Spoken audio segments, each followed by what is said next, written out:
Boa noite a todos, sejam todos muito bem-vindos a mais uma terça-feira de estudos de nossa programação da Casa Espírita Cantinho de Jesus. Primeira parte, estudamos o Evangelho segundo o Espiritismo e, na segunda parte, o Livro dos Espíritos. Estamos no capítulo 21 do Evangelho segundo o Espiritismo, onde o codificador Allan Kardec nos traz o título Falsos Cristos, Falsos Profetas. Haverá falsos cristos, haverá falsos profetas.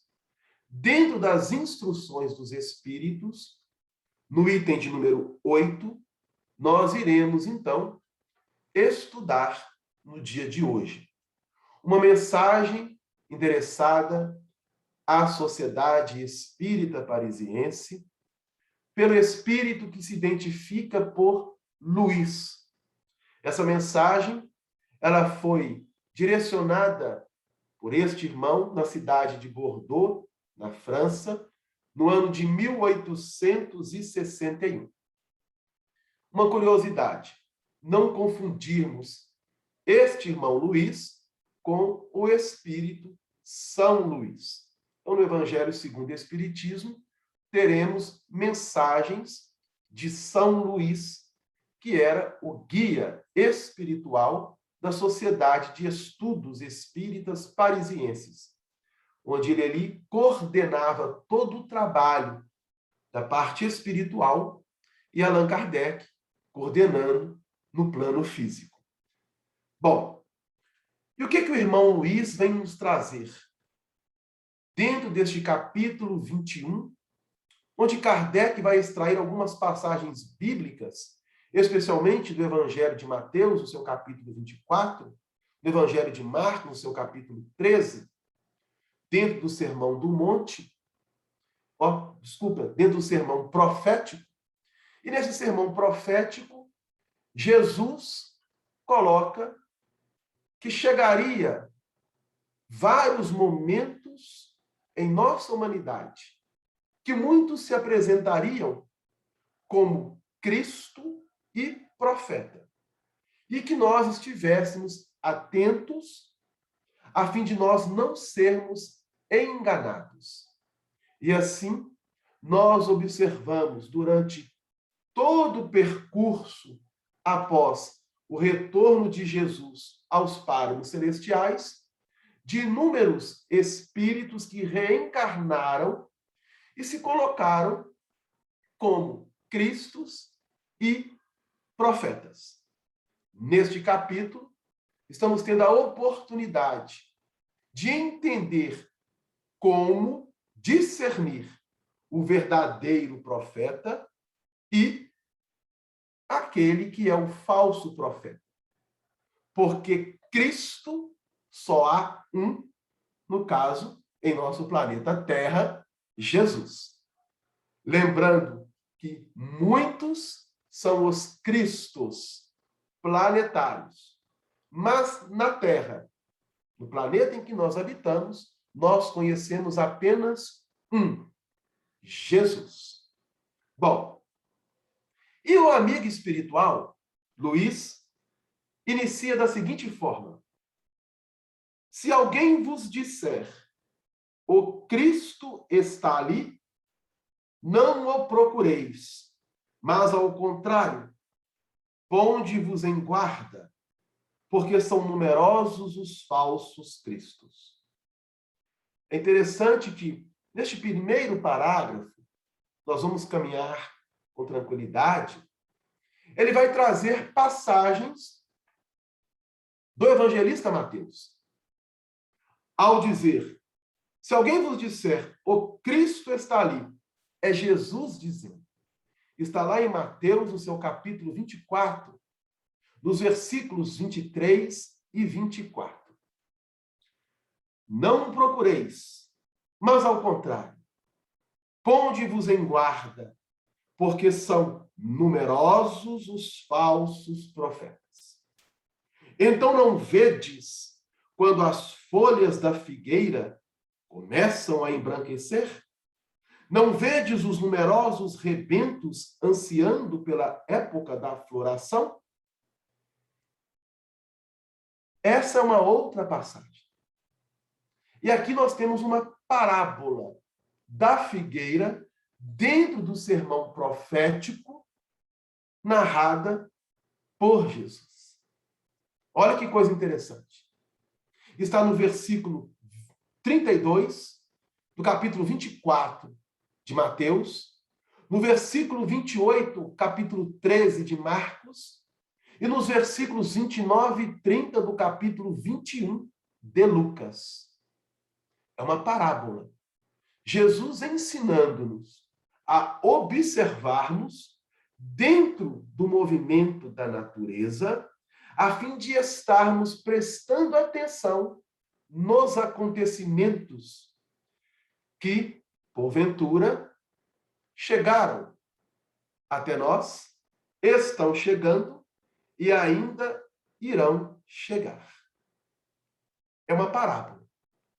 E muitos, às vezes, nunca talvez tenha percebido que aqui temos também uma parábola da figueira.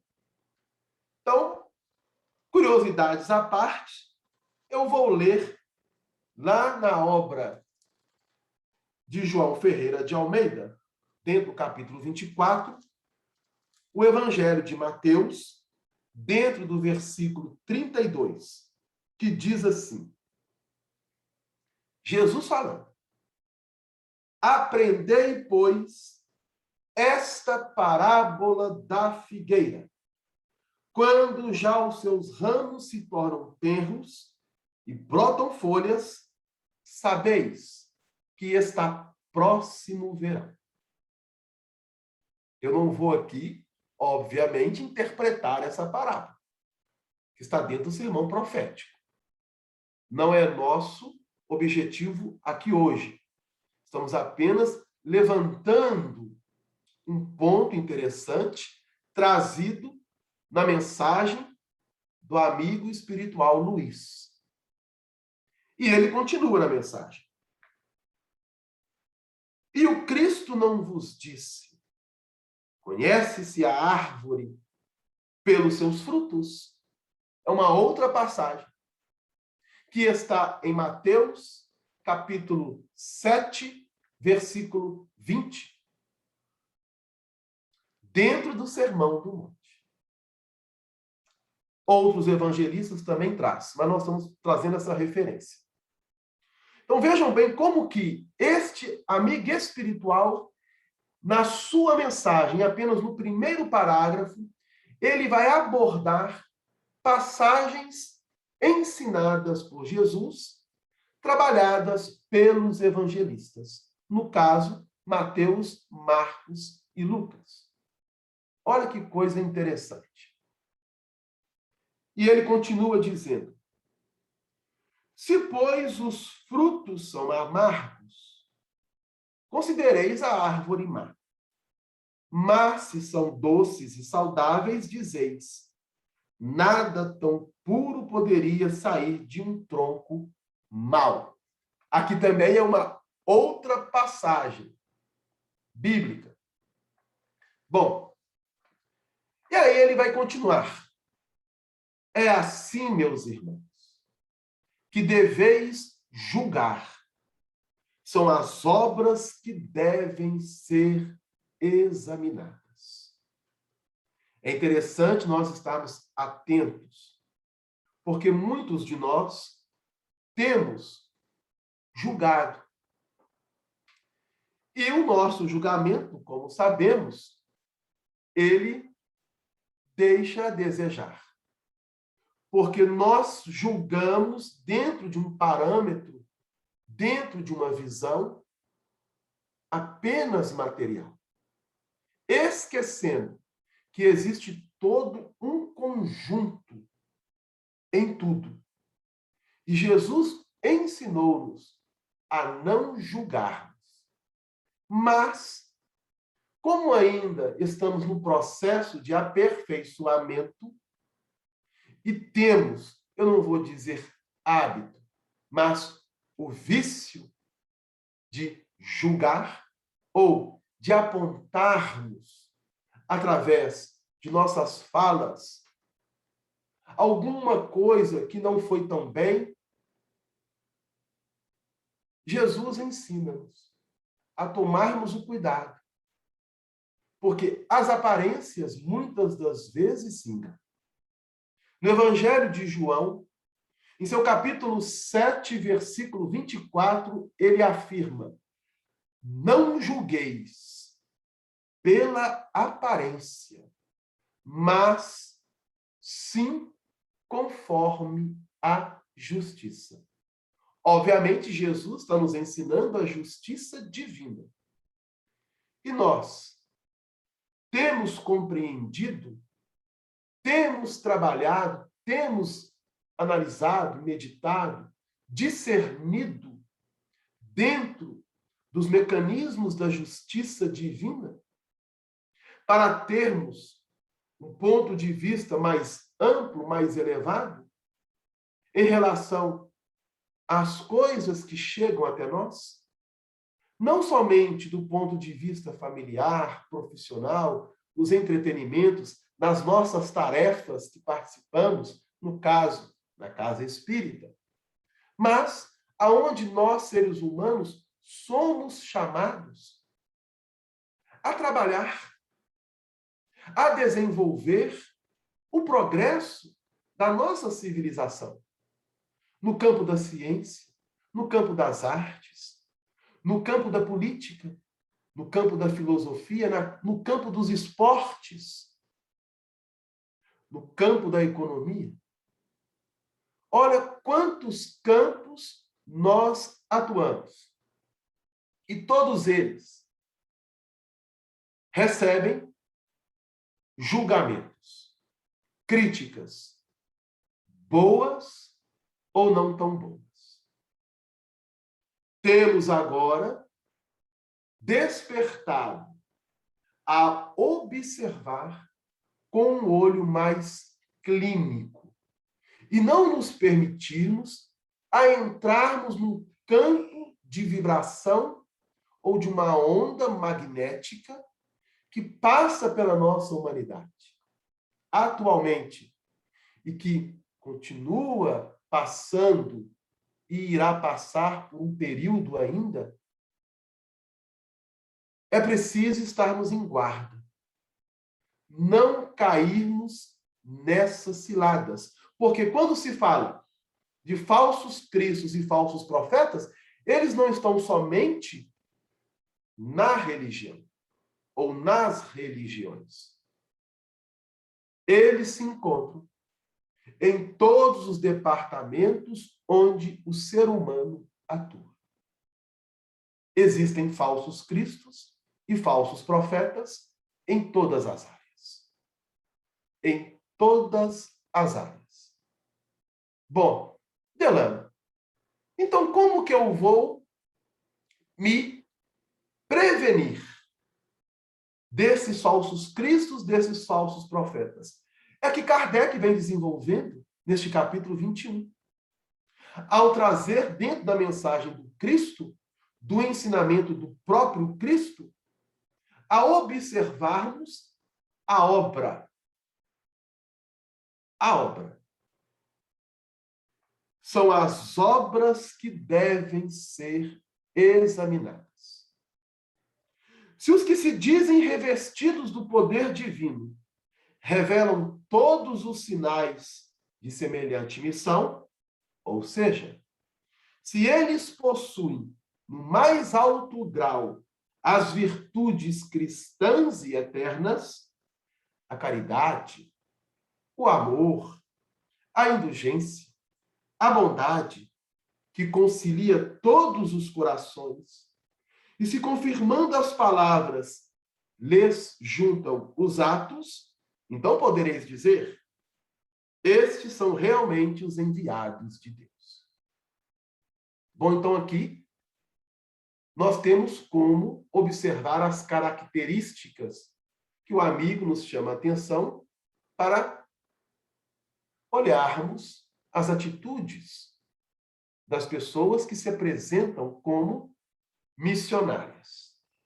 Elas estão revestidas do sentimento de amor cristão, de caridade cristã, de bondade cristã, de indulgência cristã. Nós estamos falando e adjetivando o Cristo. Porque não basta ter amor, não basta realizar caridade, não basta sermos indulgentes, não basta sermos benevolentes. Se faz necessário sermos de forma cristã. E aí muitos podem afirmar, Adelano, mas isso é difícil. Sim. Não é simples. Não é tão fácil. E é por isso que nós nos encontramos aqui, reencarnados. Porque somos espíritos.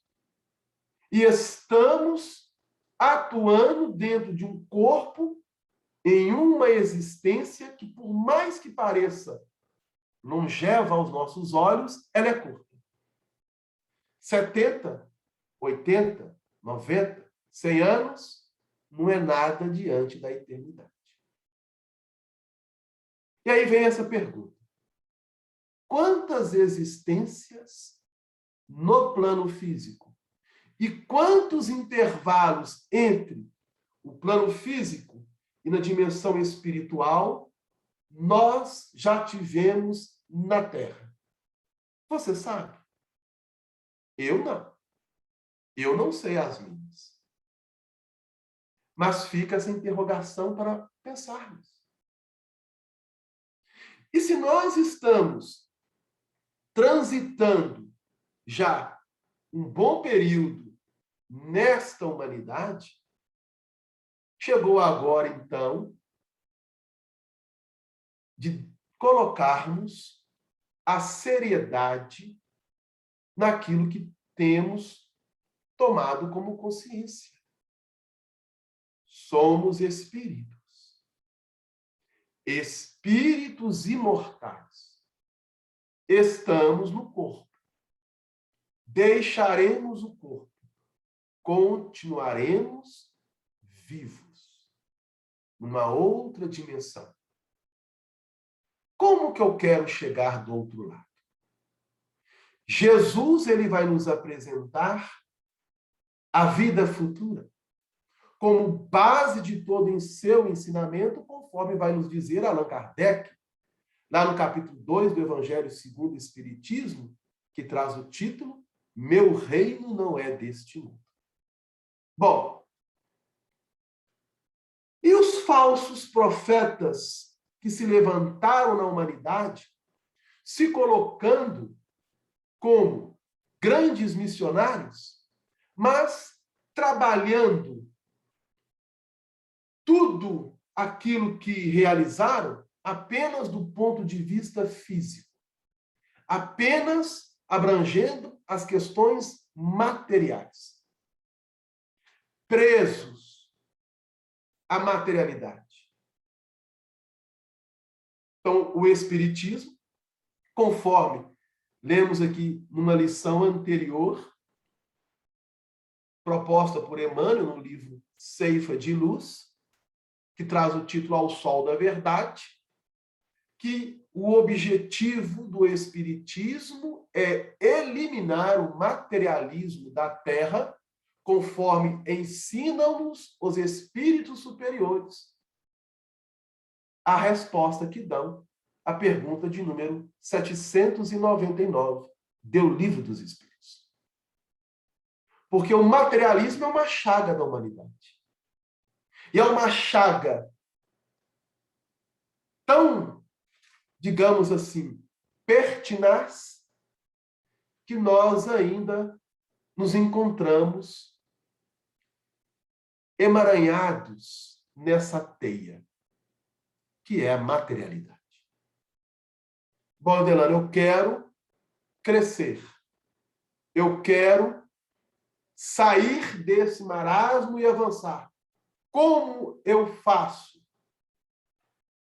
O nosso amigo está nos dizendo. caridade, bondade, indulgência, amor, mas buscando a referência maior de todos nós em Jesus. O amor cristão, a caridade cristã, a bondade cristã, a indulgência cristã. Ah, Delano, mas eu sou indulgente, será mesmo? Ah, Delano, eu sou bondoso, será mesmo? Ah, Delano, eu exerço a caridade, será mesmo? Ah, Delano, eu tenho um amor para dar e vender, será mesmo? Bom, aí cada um vai fazer a sua análise. Aí o amigo continua. Mas desconfiai das palavras. Ele vai utilizar um termo aqui na tradução que eu estou lendo, que é de Herculano Pires, melífluas. Mas desconfiai das palavras melífluas, desconfiai dos escribas e dos fariseus, que pregam nas praças públicas, vestidos de longas vestes. Desconfiai dos que pretendem estar na posse da exclusiva e única verdade. Desconfiai dos que pretendem estar na posse da exclusiva e única verdade. Bom, Adriana, mas o que significa a palavra melíflua? Ela tem vários significados. No caso aqui, ela é utilizada no sentido de ser mentiroso, duvidoso, perigoso, insinuante, hipócrita. Inclusive, algumas traduções que, em vez da palavra melíflua, está hipócrita. Nesse sentido. Mas a palavra melíflua também pode ser usada como outros significados, como doce, como uma palavra que flui como mel, como uma palavra harmoniosa, suave. Vai depender do contexto em que ela esteja inserida, mostrando a riqueza da língua portuguesa. Então, uma palavra, às vezes, ela abre-se a inúmeras conexões e conotações.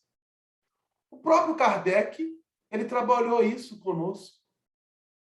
Nós estamos estudando a conclusão do Livro dos Espíritos. E lá na introdução do Livro dos Espíritos, ele vai analisar justamente a palavra alma e os vários significados atribuídos à palavra alma. Olha que coisa interessante. Bom, mas aqui, dentro deste contexto, o amigo espiritual está trazendo: desconfiai das palavras mentirosas, hipócritas, duvidosas, insinuantes.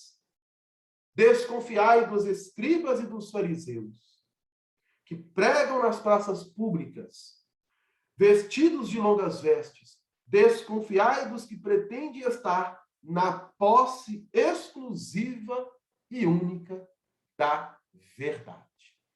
Bom, isso é muito sério. Porque Jesus veio até nós e ele deu testemunho da verdade. Conforme ensina-nos João, lá no seu capítulo 18, versículo 37. Quando Jesus, de frente de Pilatos, diz a ele: vim a este mundo dar testemunho da verdade. Depois Pilatos faz a pergunta a Jesus que todos nós sabemos: que é a verdade? Jesus fica em silêncio. Foi a resposta. Isso é muito importante entendermos. Porque o verdadeiro profeta, conforme ensinam-nos os espíritos superiores, a questão de número 624 do Livro dos Espíritos, eles não trabalham com a mentira. Porque eles vão dizer assim a Allan Kardec: Deus não permite que o seu ensinamento seja trabalhado na boca de um mentiroso. Vixe, agora apertou para nós, né? Porque será que eu sou realmente sincero comigo mesmo? Será que realmente eu estou sendo verdadeiro comigo mesmo? Honesto comigo mesmo? Eu não estou nem colocando para o outro, para quem quer que seja, não. Eu quero saber se eu estou sendo para comigo mesmo. Porque o profeta verdadeiro, ele é desprendido de tudo aquilo que o escraviza à matéria. O verdadeiro profeta é desprendido. Observemos João, que depois se torna o Batista, o precursor do cristianismo, completamente desprendido da matéria. A tal ponto que muitos o consideraram o próprio Cristo. Quando abrimos o Evangelho de Mateus, no capítulo 3, nós vamos observar. E João, o Batista, dando-nos um ensinamento de que futuramente o próprio Jesus ensinou-nos com relação à árvore boa e à árvore má e os seus frutos. Lá no capítulo 3 do Evangelho de Mateus, no versículo 10, João Batista diz assim: o machado já está posto à raiz da árvore. Toda árvore que não der bom fruto será cortada e lançada ao fogo. Versículo 10 do capítulo 3 de Mateus.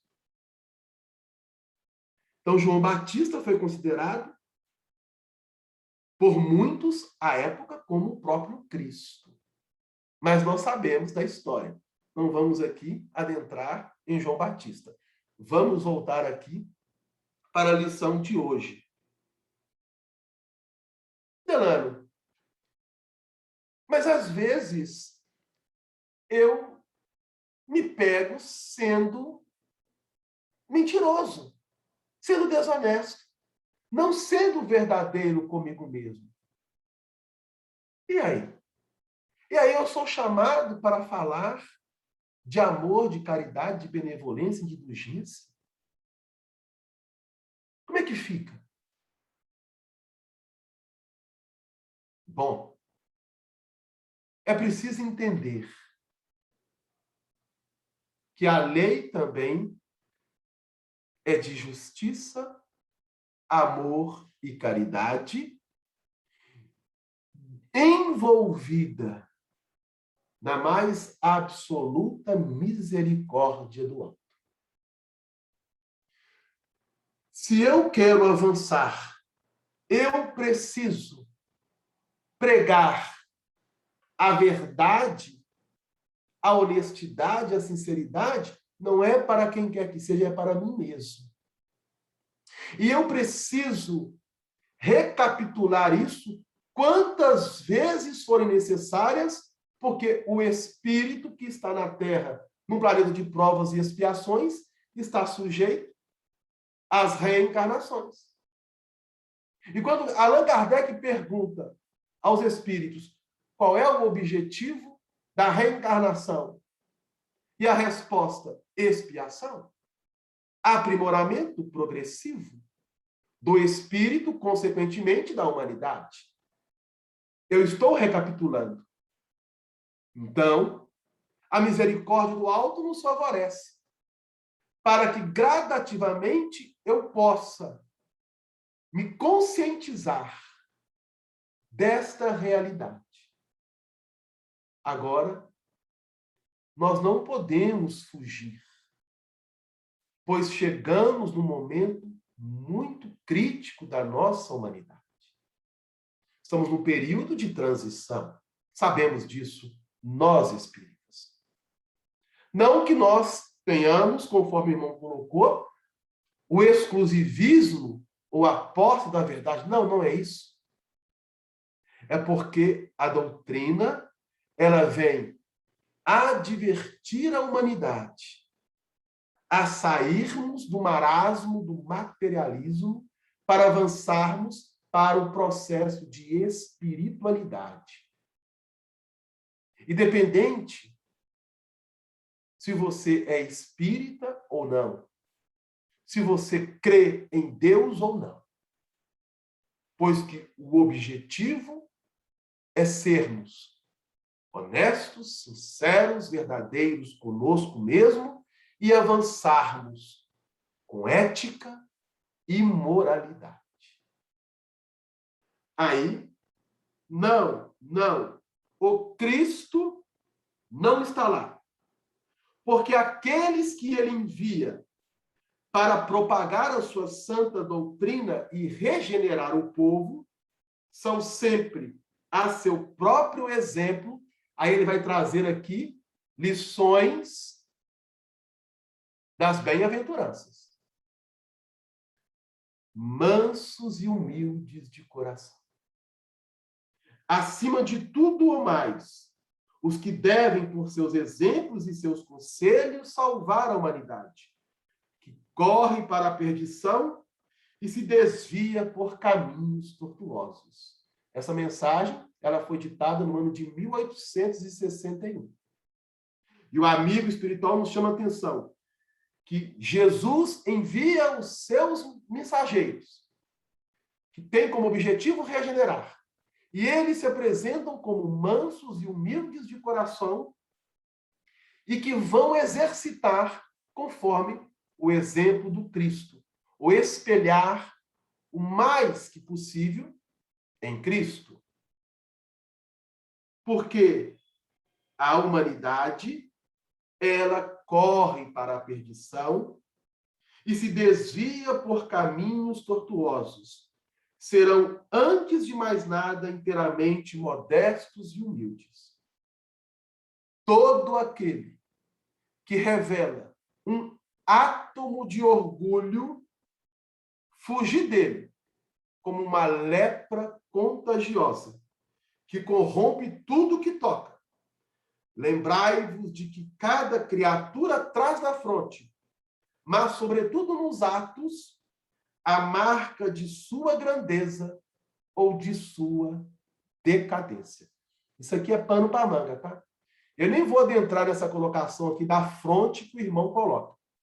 Porque fronte, muitos podem pensar aquilo que está no nosso rosto, na nossa testa. E o que está aqui na testa, nós temos um chakra, que é o chakra frontal. E esse chakra frontal, ele vibra. E nós somos reconhecidos pelos espíritos, não por aquilo que falamos, mas por aquilo que vibramos. Então, às vezes, eu posso falar e vibrar de forma contrária. Por isso Jesus ensinou: não julgueis pela aparência, mas sim conforme a verdadeira justiça. Avançai, pois, meus queridos filhos, marchai sem vacilações, sem segundas intenções, na bendita caminhada que empreendestes. Avançai, avançai sempre, sem nenhum temor, e afastai corajosamente tudo que poderia dificultar a vossa marcha para o objetivo eterno. Viajores, não estareis mais do que um breve tempo nas trevas e dores da prova. Então, ele está falando aqui deste processo rápido que é as reencarnações e o intervalo entre essas reencarnações. Por isso a importância de aproveitarmos cada minuto enquanto estamos no corpo físico, para não nos arrependermos depois. Porque muitos irmãos nossos têm chegado no plano espiritual e levado uma amargura muito grande, porque poderiam fazer um pouco a mais e não o fizeram. Caminhando para o final, ele diz: se os vossos corações se deixarem levar por esta suave doutrina, o Consolador prometido, o Espiritismo, que vem revelar-vos as leis eternas, satisfazendo todas as aspirações da vossa alma diante do infinito, sim, desde já podereis corporificar esses silfos alígeros, ou alígeros, que perpassam nos vossos sonhos e que tão efêmeros só podiam deleitar o vosso espírito sem nada disserem ao vosso coração. Agora, meus amigos, a morte desapareceu, cedendo lugar ao anjo radioso que conheceis, o anjo do reencontro e da reunião. Agora, vós que bem cumpristes a tarefa que o Criador vos deu, nada mais tendes a temer da sua justiça, porque ele é Pai que perdoa sempre aos seus filhos desgarrados, que clamam por misericórdia. Continuai, portanto, avançai sem cessar, que a vossa divisa seja a do progresso, constante em todas as coisas, até chegardes ao termo feliz em que vos esperam, afinal, todos aqueles que vos precederam. Esta é a mensagem. Silfos alígeros, ele está fazendo uma analogia aqui na mensagem de entidades mitológicas que eram como se fossem seres elementais e que eram trabalhados na cultura germânica. E qual que era o objetivo desses silfos alígeros dentro dessa mitologia lá na Germânia? A Germânia, como nós sabemos hoje, é a Alemanha. Eles tinham, dentro dessa mitologia, a capacidade intelectual de sensibilizar a nós, seres humanos, favorecendo-nos no campo das nossas imaginações. E, dentro também dessa mitologia, segundo a lenda, eles, para alegrar a vida de nós, seres humanos, eles brincavam no ar, modelando as nuvens que se encontram no céu, né? Na abóbada azulada, do ponto de vista humano, quando olhamos para o alto, a fim de fazer com que nós, ao olharmos as nuvens, pudéssemos brincar e observar as maravilhas que a natureza nos concede. Então, vejam bem que este irmão traz também aspectos de mitologia, de culturas, no caso da Germânia, que é a Alemanha nos dias atuais.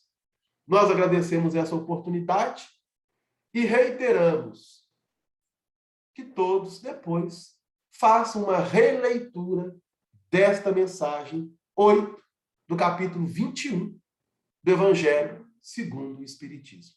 Uma boa noite a todos. Agora com você, Jesus, o Valdir. Eu chamar você de Jesus. Valdir, desculpem, me alonguei demais. Uma boa noite a todos. Tudo bem. Boa noite, então, Delano. Obrigado aí pelas exposições. Boa noite a todos, né? Obrigado pela presença.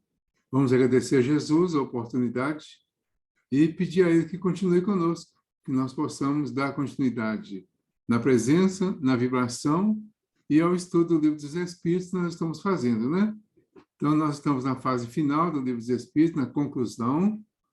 Hoje nós vamos ver a conclusão no item 7.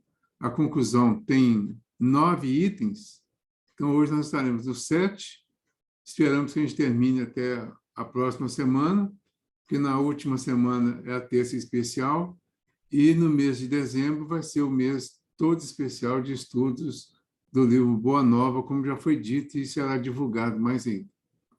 Então, na conclusão número 7, ele vai continuar dizendo, muita coisa que o Delano falou aí já está encaixado aqui, inclusive, porque está realmente fazendo um resumo conclusivo, né, de tudo que foi ensinado até agora no Livro dos Espíritos. O Evangelho segundo o Espiritismo, ele explica especialmente a terceira parte do Livro dos Espíritos.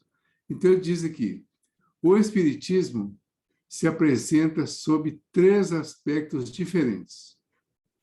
O das manifestações, o dos princípios e da filosofia que delas decorrem, e o da aplicação desses princípios. Daí, 3 classes, ou antes, 3 graus de adeptos, seguidores do Espiritismo. Primeiro, os que creem nas manifestações e se limitam a comprová-las. Para este, o Espiritismo é uma ciência experimental. São as pessoas que ficam buscando os fenômenos e buscando as comprovações dos fenômenos. Segundo, os que lhe percebem as consequências morais. Então, são aqueles que buscam o Espiritismo, veem os fenômenos, né? Porque não tem nem como não ver, não participar dos fenômenos, ou não saber, mas não ficam só no fenômeno. Vão perceber as consequências morais. E os que praticam ou se esforçam por praticar essa moral. Então, tem 3 tipos de seguidores do Espiritismo, né? Os que creem nas manifestações e ficam só no estudo, os que percebem as consequências morais e os que praticam essa moral. Qualquer que seja o ponto de vista científico ou moral, sob que considerem esses estranhos fenômenos, todos compreendem constituírem eles uma ordem inteiramente nova de ideias que surge e da qual não pode deixar de resultar uma profunda modificação no estado da humanidade e compreendem que essa modificação não pode deixar de operar-se no sentido do bem. Quanto aos adversários, também podemos classificá-los em 3 categorias. Então, nós temos 3 categorias de seguidores, e isso, na época da conclusão, foi, vamos dizer assim, concluído dessa forma. Os seguidores, ou simpatizantes, pelo menos, e os adversários. Também podemos classificá-los em 3 categorias. E é bom a gente ver agora, para a gente se localizar dentro dessas classificações que ele está fazendo aqui. Será que nós nos classificamos como seguidores? Como é que seriam esses seguidores? Quer dizer, como que eu sou como seguidor? Eu creio só nas manifestações? Eu tenho percebido as questões morais? Eu tenho procurado praticar, tenho me esforçado para praticar as questões morais? Esses são os pontos para a gente refletir. Os adversários. Será que eu sou um adversário do Espiritismo? Podemos classificá-los em 3 categorias. Primeiro, a dos que negam sistematicamente tudo o que é novo, ou deles não venha, e que falam sem conhecimento de causa. Aí complicou um pouquinho mais, né? Aí nós temos que ver aqui, nessa lição, não simplesmente uma conclusão sobre o Livro dos Espíritos ou sobre o Espiritismo, mas poderemos estender um pouco mais de uma conclusão sobre a nossa forma de vida. Será que nós somos aqueles, tem até uma expressão que está bem usada aí atualmente, né? Do negacionista, né? Negacionismo, negacionista, a dos que negam sistematicamente tudo o que é novo ou deles não venha, e que falam sem conhecimento de causa. Será que nós estamos classificados aqui na questão do espiritismo, da religião e das coisas da vida? A esta classe pertencem todos que não admitem senão o que possa ter o testemunho dos sentidos. Então, é aquele que alguém tem que mostrar para ele, tem que ver, pegar, aí ele acredita, porque ele viu e pegou.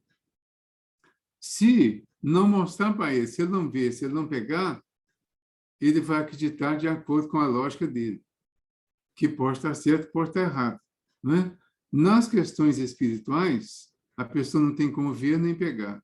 Então, certamente, essa primeira classe vai negar sistematicamente tudo. Para eles, o Espiritismo é uma quimera, uma loucura, uma utopia. Não existe. Está tudo dito. Está tudo dito. São os incrédulos de caso pensado.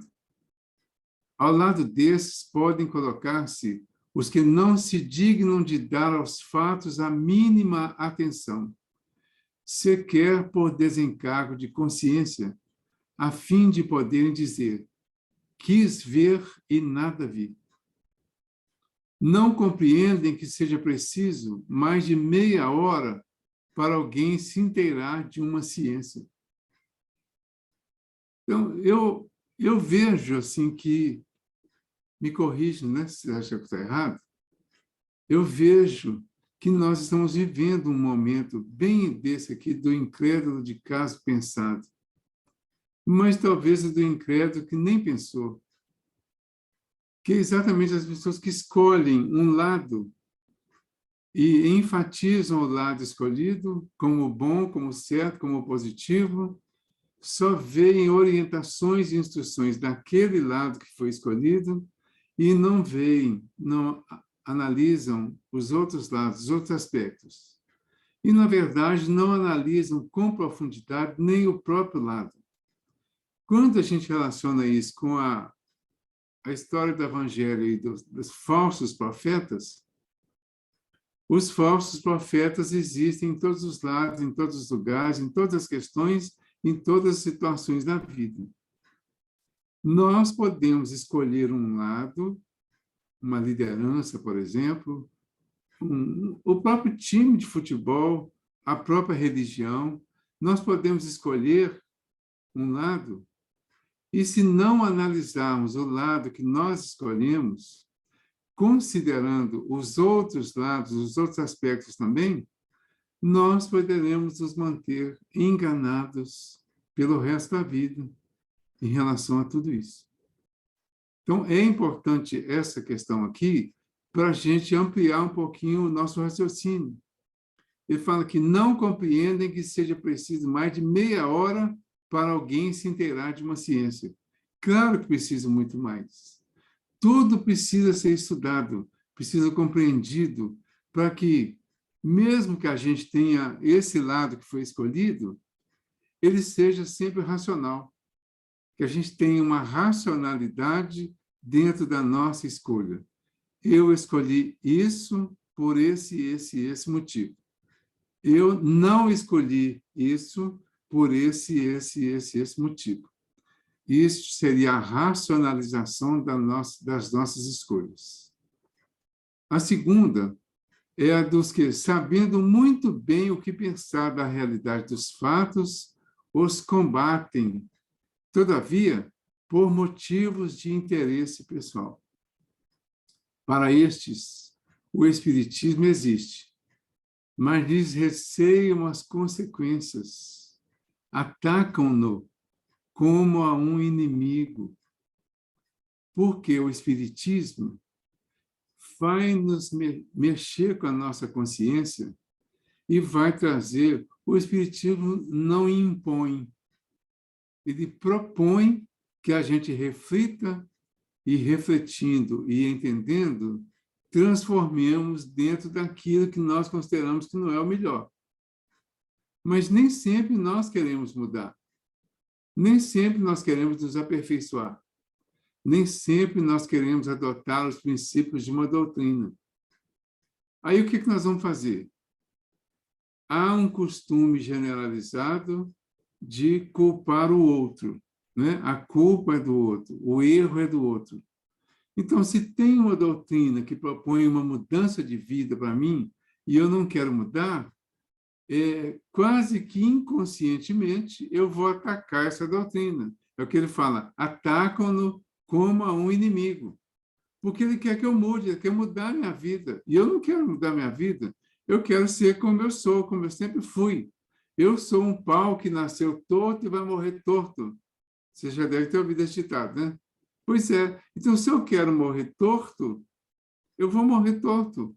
O Delano citou a questão lá, 167 do Livro dos Espíritos, né? Do objetivo da reencarnação. O objetivo é expiação.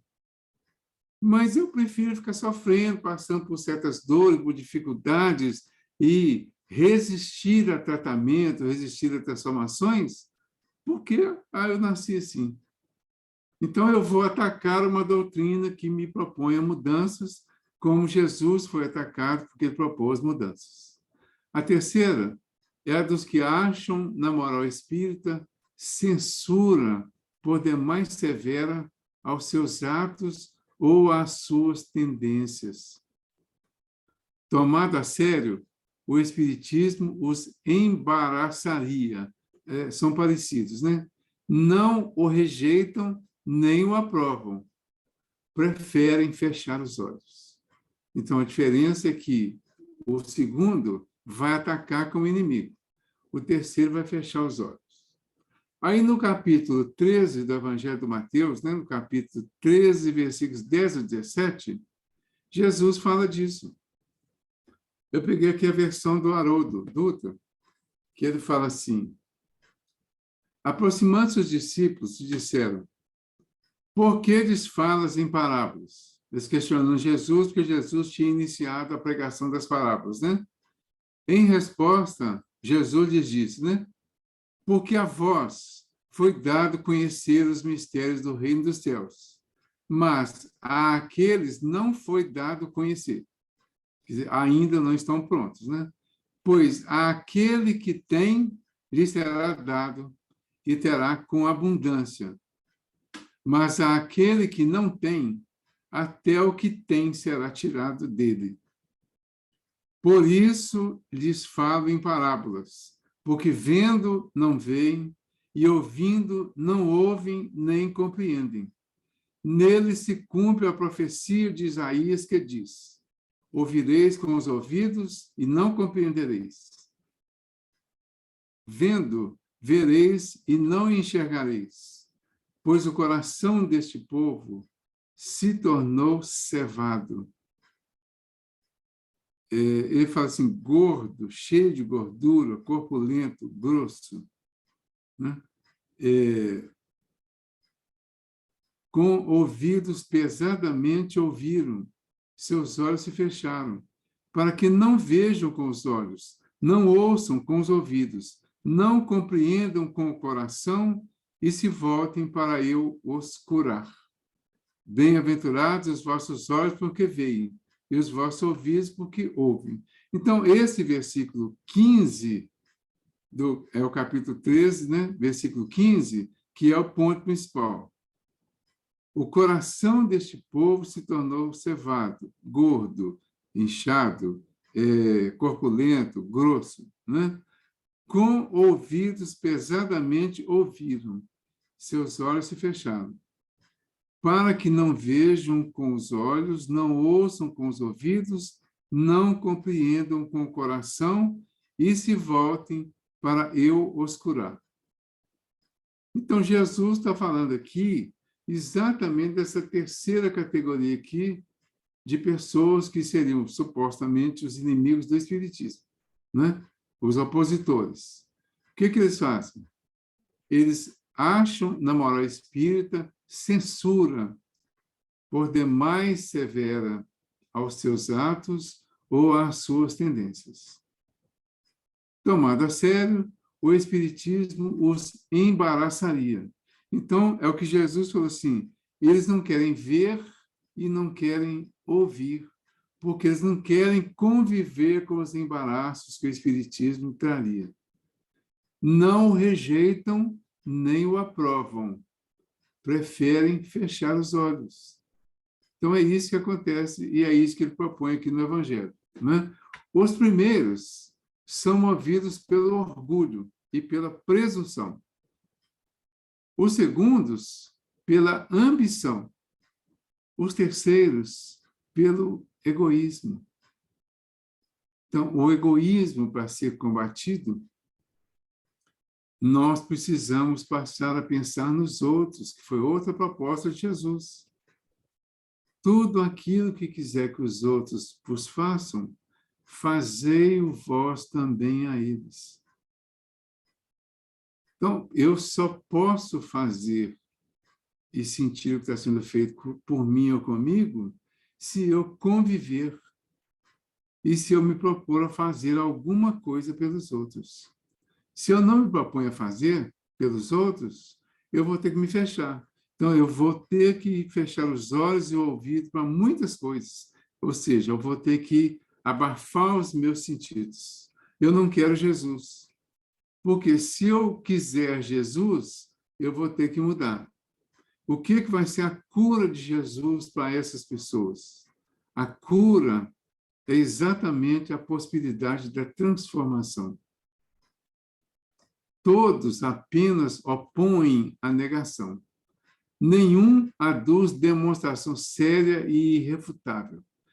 Na introdução, na parte do Sócrates, aqui do Evangelho segundo o Espiritismo, é o item 4 da introdução, ele, lá no finalzinho, ele fala assim: ajuizado serás, não supondo que sabes o que ignoras.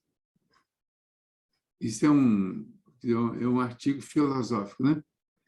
Ele fala: todos apenas opõem a negação.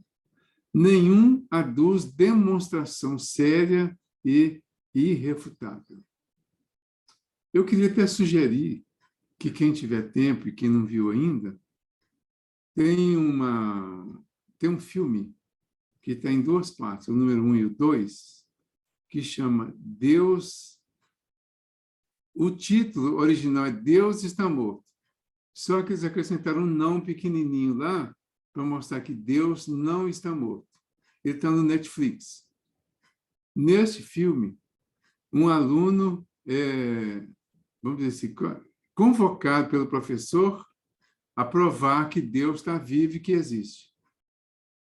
E, na sequência, tem uma outra luta no tribunal, dentro dos mesmos princípios, uma história um pouquinho diferente de uma professora. Porque a professora falou que acreditava em Jesus e a escola proibia falar de religião, e aí travou uma luta lá. Eu não vou contar o filme, né? Estou sugerindo que vejam. Então, mas é bem dentro disso aí. Agora, o que a gente precisa observar? A nossa capacidade de argumentar, de demonstrar aquilo que nós acreditamos. Se eu acredito em Deus, eu tenho um argumento para a minha crença em Deus? Qual que é o meu argumento? Né? Se eu não acredito, eu tenho um argumento para a minha não crença? Então, nós temos 2 pontos a ser analisados.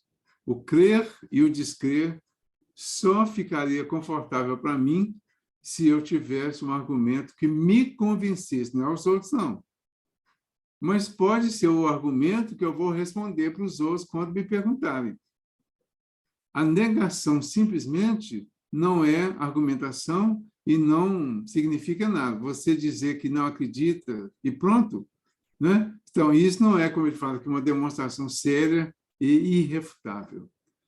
Fora presumir da natureza humana supor que ela possa transformar-se de súbito por efeito das ideias espíritas.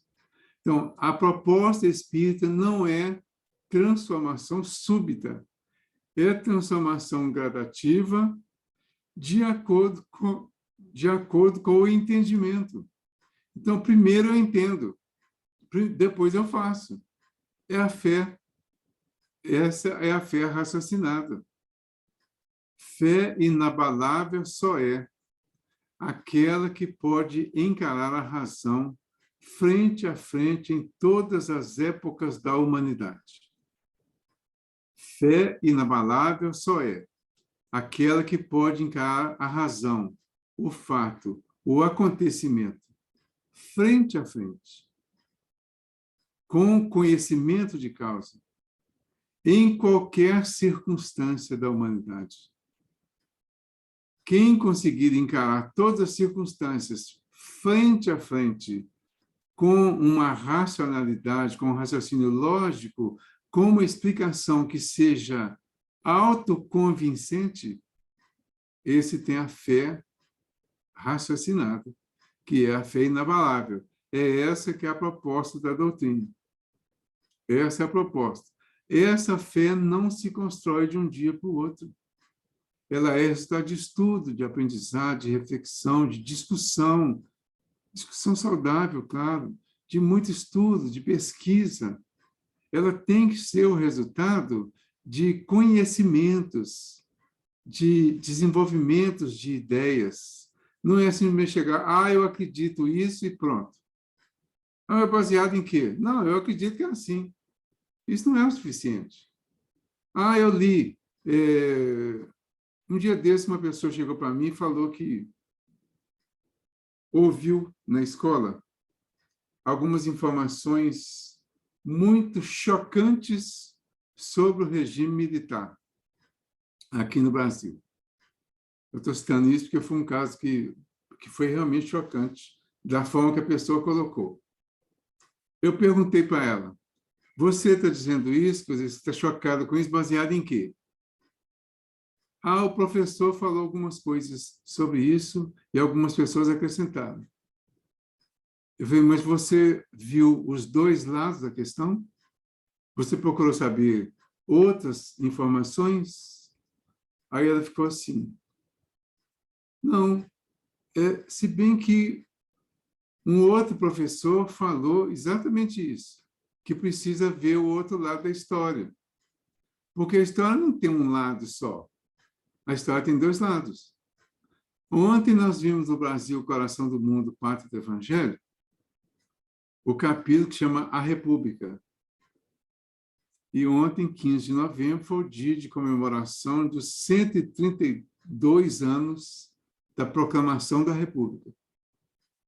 No livro Brasil, Coração do Mundo, Pátria do Evangelho, ele conta a história espiritual de todos os momentos que o Brasil viveu. Até o ponto, chegar ao ponto lá da proclamação da República. Porque o irmão X diz que a proclamação da República ela atingiu o ponto em que o Brasil chegou à maturidade. Que até então, todos os acontecimentos tinham sido conduzidos pela espiritualidade, conduzidos de uma forma bem presente, bem firme. Ele diz, por exemplo, lá que na hora que a princesa Isabel assinou a carta lá da libertação da escravatura, ela praticamente psicografou a carta de tanta gente, de tantos espíritos que estavam ali para não deixar que ela vacilasse. Porque tinha encarnados e desencarnados lá, torcendo para que ela assinasse aquela carta. Diz, inclusive, que o Dom Pedro adoeceu uns dias antes para ela assumir o lugar dele, porque ela ficaria mais à vontade para assinar e eles teriam mais condições. Então, isso é o lado espiritual. Quando fala da proclamação, na verdade, quem assumiu a República foi o Marechal, né? O Marechal do Exército. Então, assumiu um militar. E foi dito na época, a história diz que foi um golpe. Mas o Marechal Deodoro era amigo de Dom Pedro II. Eles tinham um ciclo de amizade e todos já sabiam que o Dom Pedro tinha uma certa simpatia pela mudança. Mas ele tinha outros compromissos, com Portugal, por exemplo. Então, quando eles fizeram, eles imaginavam que o Dom Pedro ia aceitar com facilidade. E realmente, logo depois, ele foi embora e largou tudo. Né? Mas, pelo plano espiritual, isso aí estava tudo dentro de uma programação. Isso fazia parte da evolução do país, da terra do Evangelho. Fazia parte. Então, eu estou só dando um exemplo de como a gente precisa ver esse lado espiritual, principalmente de tudo. Mesmo aqui, o lado da história daqui, não existem pessoas, a gente pode falar, tem unanimidade nessas questões aí, por exemplo, do regime militar, que foi só tortura, só perseguição, só matança, só prejuízo. Existe um outro lado da história aqui que mostra outros aspectos desse momento aí. A decisão sobre qual aspecto nós vamos escolher para divulgar e para acreditar, essa decisão é nossa. Mas ela só deve, não vou falar só pode, não, né? Ela só deve ser concluída depois que nós analisarmos todos os aspectos e conseguimos ver a lógica dos dois lados, de preferência sem nenhuma ideia preconcebida. Se nós formos com alguma ideia preconcebida para estudar um assunto, nós já vamos com uma tendência. Aí eu acredito nisso, mas vamos ver o que o outro vai falar. Ou seja, você já vai, de uma certa forma, descartando. A proposta do Espiritismo, inclusive, para estudar a doutrina, é que a gente fique isento de qualquer tipo de preconceito. Então, eu não acredito em reencarnação.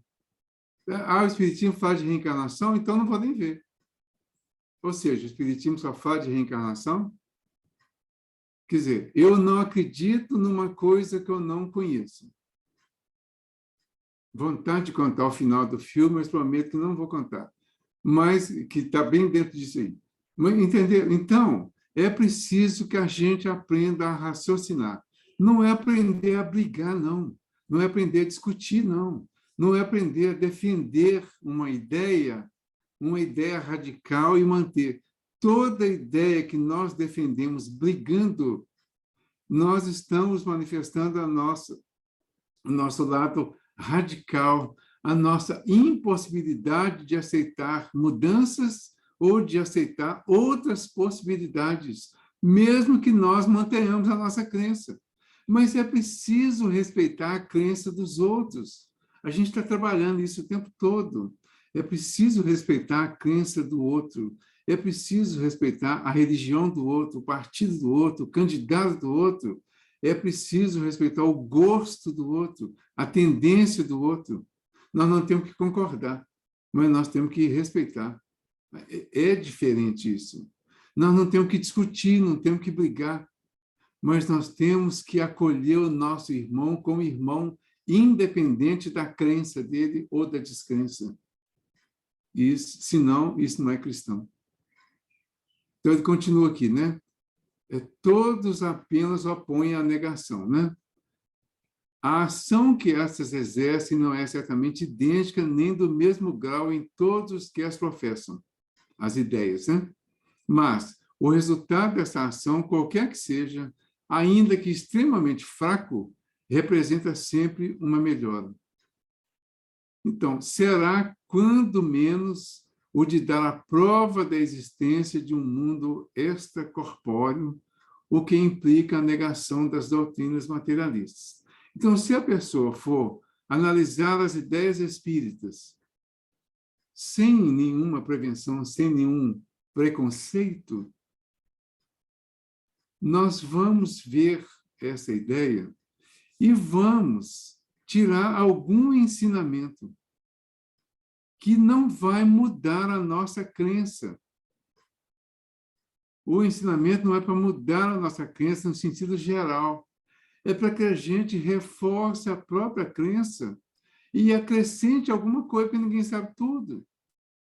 Então, principalmente para o negador, lá, para o descrente, né?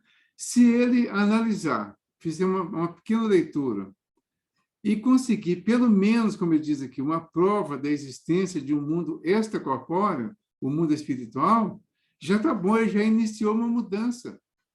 Com o tempo, com as reencarnações, ele vai acrescentando o resto. Então, isto deriva da só observação dos fatos. Porém, para os que compreendem o espiritismo filosófico e nele veem outra coisa, que não somente fenômenos mais ou menos curiosos, diversos são os efeitos.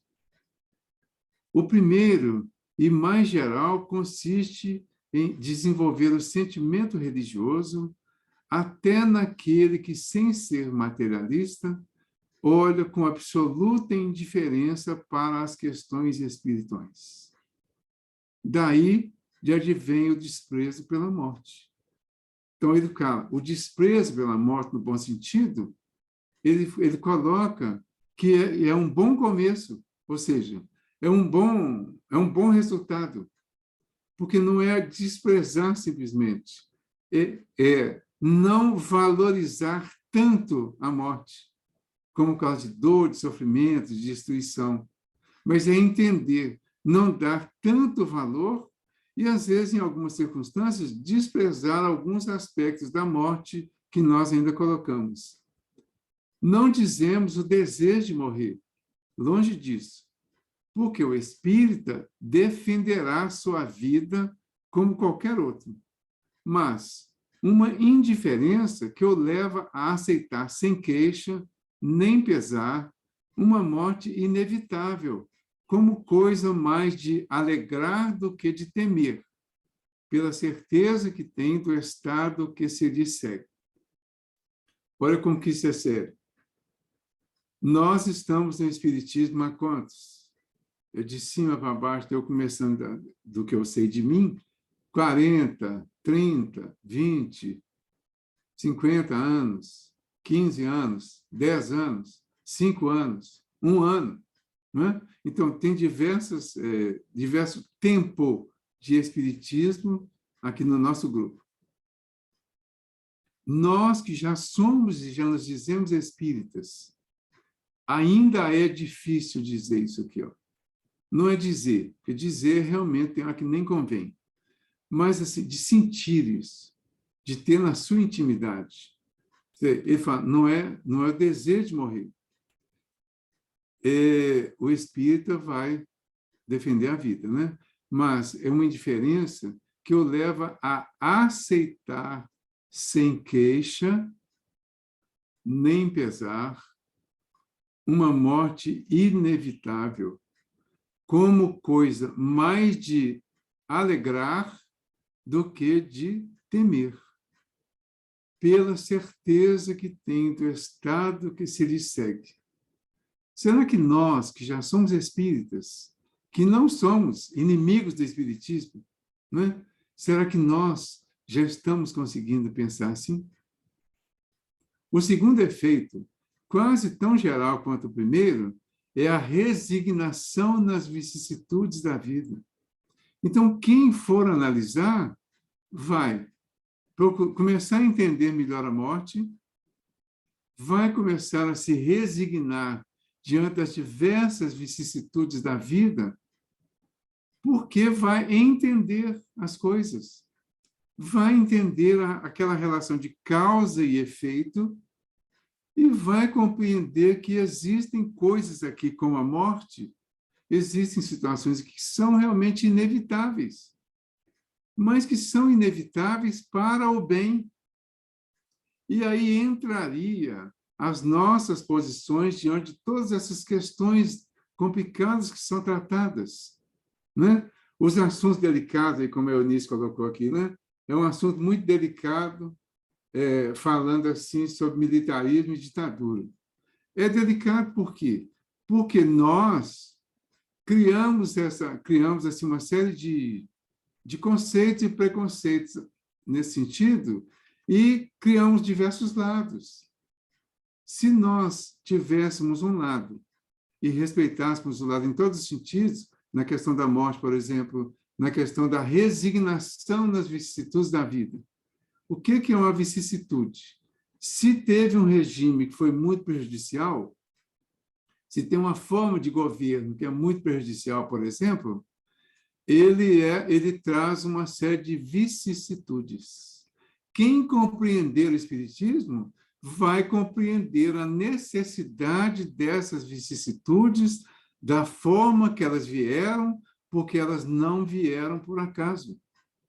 Quando os Espíritos falam que o Brasil atingiu a sua maioridade, eles querem dizer que a nação, ela só existe e só é nação por causa das pessoas que estão representando essa nação. Então, os espíritos que estão aqui na Terra agora, uma boa parte, pelo menos, já tem uma condição de maturidade para compreender as coisas e para atingir objetivos maiores a partir deste momento. Por isso foi permitido essa mudança e por isso eles se afastaram um pouco. É como os pais que, depois que os filhos fazem 21 anos, eles relaxam um pouquinho a assistência, a preocupação, ou aquela quase que perseguição, às vezes, aos filhos, para que eles não falhem, que eles não façam errado, que eles não se envolvam com isso, com aquilo, com más companhia, com droga, com crime.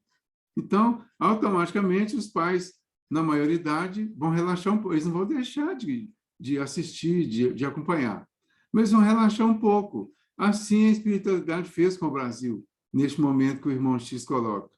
Só que as coisas continuam acontecendo. As nossas necessidades de resgate são muito grandes. Se nós entendemos o Espiritismo, principalmente pelo aspecto da reencarnação, a compreensão da morte, a resignação diante das vicissitudes da vida vai ficar muito mais fácil, né?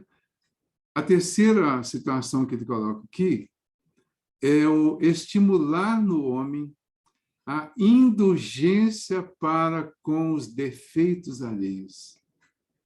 Questão 886 do Livro dos Espíritos, é a caridade conforme entendia Jesus. É o BIP, né? Questão 886. Benevolência para com todos, indulgência com as imperfeições dos outros e perdão das ofensas. Ah, tá, perdão das ofensas de quem? Não, a dos políticos vai ficar à parte. A dos militares que torturaram, e todos, muita gente acha que todos foram torturadores, então também fica de um outro lado. Ao das pessoas que cometeram determinados tipos de assassínios, determinados tipos de furtos, de roubos, de crimes, também fica de lado. Só que o Livro dos Espíritos não está falando isso. Ele falou benevolência para com todos. Indulgência com as imperfeições dos outros. E perdão das ofensas. Isso é generalizado. Essas são as três regrinhas, as três palavrinhas que nós precisamos ter em mente o tempo todo, diante de todas as circunstâncias da vida. Nenhuma delas diz para a gente concordar com tudo. Nenhuma delas diz para a gente perdoar, para a gente aceitar tudo. Porque perdoar é dar oportunidade para, pelo menos, as pessoas continuarem vivendo e consertar aquilo que elas fizeram errado, porque é isso que Deus faz com todos nós quando nos perdoa. Então, é essa a visão que nós precisamos ter e essa nos entendendo, bom, superficialmente até o Espiritismo, mas considerando a reencarnação, a lei de causa e efeito, considerando a justiça divina, considerando que é um Deus justo e bom, nós teríamos que relevar todas essas questões e todas essas polêmicas. Então, o terceiro é estimular o homem à indulgência para com os defeitos alheios. Todavia, cumpre dizê-lo, o princípio egoísta e tudo o que dele decorre são o que há de mais tenaz no homem e, por conseguinte, mais difícil de desarraigar. Porque mesmo com todo o conhecimento que nós já temos, ainda temos o princípio, o meio e o fim do egoísmo, né? Ele está muito agarrado ainda em nós, né? Toda gente faz voluntariamente sacrifícios, contanto que nada custem e de nada privem. São assuntos, concordo, polêmicos, delicados, difíceis de aceitação, dá uma vontade danada de ficar discutindo até determinados aspectos, né? Mas nós não vamos fazer essa discussão, que nem tem como, né? Nós vamos discutir conosco e vamos buscar a resposta para as nossas dúvidas nesse sentido, principalmente na doutrina. pegue o livro dos Espíritos e vamos vendo, a gente citou algumas questões aqui, mas tem muitas outras, né? Vamos ver todos os aspectos que o livro está tratando e vamos nos posicionar. O nosso posicionamento será, primeiro, como estudioso, pesquisador, curioso. Nós vamos pegar a doutrina espírita e vamos utilizá-la para compreender o Evangelho de Jesus. Então, o objetivo final é ser cristão. Mas, como cristão, nós temos que, acima de tudo, ser bons. Se é espírita, se é cristão, mas se não é homem de bem, como está descrito lá no capítulo 17 do Evangelho segundo o Espiritismo, tem alguma coisa errada. Se eu falo mal de alguém, se eu penso mal de alguém, se eu tenho raiva de alguém, se eu tenho ódio de alguém, eu ainda não sou espírita cristão. Mas se eu já tenho um propósito de mudar isso, porque eu já entendi que essa não é a melhor forma de vida, então eu estou me adaptando a esse homem de bem que está lá. Porque o verdadeiro espírita, que está na sequência, é aquele que tem um propósito de fazer sempre a sua transformação moral. Então, para a maioria dos homens, o dinheiro tem ainda irresistível atrativo e bem poucos compreendem a palavra supérfluo, quando de suas pessoas se trata. Por isso mesmo, a abnegação da personalidade constitui sinal de grandíssimo progresso. Estamos aqui para progredir, para ser feliz. Estamos aqui para crescer, para aperfeiçoar. Concluímos aqui a conclusão 7. Para a semana que vem fica a 8 e a 9. Tá? Aí, na 8, só para adiantar um pouquinho, ele vai exatamente perguntar essa relação do Espiritismo com Jesus. Pergunta a algumas pessoas: ensina aos espíritos qualquer moral nova, qualquer coisa superior ao que disse o Cristo? Se a moral deles não é senão a do Evangelho, de que serve o Espiritismo? Eu vou deixar um para casa para todo mundo. Leia o Livro dos Espíritos, a questão 627. Livro dos Espíritos, 627. Que vocês vão ver que está lá essa resposta exatamente desse assunto. Aí, a semana que vem, a gente volta com ele. Eu queria pedir hoje o Nestor para fazer a prece para nós. Pode ser, Nestor?